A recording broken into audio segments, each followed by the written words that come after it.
Moving forward to the next adjustment जो होता है हमारा इनकम अक्रूड या फिर एक्सपेंस पेएबल से related. Income receivable, expense payable, इन दोनों एडजस्टमेंट के क्या इफेक्ट होते हैं। सबसे पहले आते हैं एक्सपेंस पेएबल पे। मेरे इस साल का एक खर्चा था जो मैंने पे नहीं किया, सैलरी था पे नहीं किया, रेंट था पे नहीं किया, तो मैंने देखो सर्विसेज लोगों से ले ली है बट उसके अगेंस्ट में उनको पे नहीं किया है।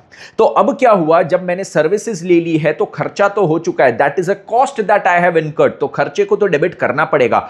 Parallelly I have an obligation to pay, तो लाइबिलिटी क्रिएट हो रही है, तो लाइबिलिटी को हम क्रेडिट करेंगे एक्सपेंस पेएबल या एक्सपेंस आउटस्टैंडिंग के नाम से। Okay, next if we come to income receivable के नाम से, तो अब मैंने क्या किया है, किसी को गुड्स दे दिया है, किसी को सर्विसेज रेंडर कर दी है बट उसके अगेंस्ट में पैसा मिलना मेरे को बचा है। तो मैंने गुड्स दे दिया, सर्विसेज रेंडर कर दी, तो मेरा रेवेन्यू मतलब मेरी इनकम हो चुकी है, तो मैं रेवेन्यू या इनकम जो भी है उसको क्रेडिट करूंगा।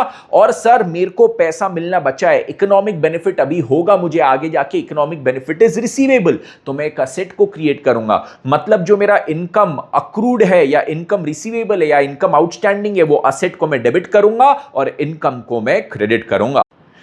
नेक्स्ट हमारा एक बहुत इंपॉर्टेंट जो एडजस्टमेंट आता है that is loss of inventory by fire और बाय एक्सीडेंट और बाय थेफ्ट वगैरह जो भी है।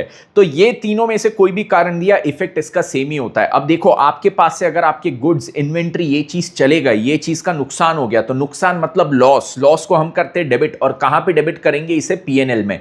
किस नाम से, अगर एक्सीडेंट है तो loss of inventory by accident, fire है तो loss of inventory by fire या loss of inventory by theft, ये नाम से पीएनएल में डेबिट होगा। तो इन शॉर्ट लॉस है तो पीएनएल में डेबिट करेंगे। और हमारे पास से क्या गया, हमारे पास से चले गए हैं गुड्स। अगर आपके पास से गुड्स चले गए तो आप किस चीज को क्रेडिट करोगे, सर परचेज को क्रेडिट करेंगे या फिर ट्रेडिंग को क्रेडिट करेंगे। तो इसका क्रेडिट इफेक्ट या तो परचेज में से लेस करके दिखाओ या तो ट्रेडिंग के क्रेडिट साइड में दिखाइए। एट द सेम टाइम अगर मैं आपको यहां पे बोला हूं loss of cash by theft भी होता है, loss of cash by theft, तो इसका भी इफेक्ट सेम होता है। सबसे पहले देखो लॉस हुआ है, लॉस को पीएनएल में डेबिट करेंगे, loss of cash by theft, और उसको कहां पे इस बार क्रेडिट करेंगे, सर कैश में उसको क्रेडिट करेंगे, क्योंकि हमारे पास से कैश चले गया, एक असेट जो कम हुआ वो था कैश, तो कैश हम यहां पे क्रेडिट करेंगे। I hope this is clear with you.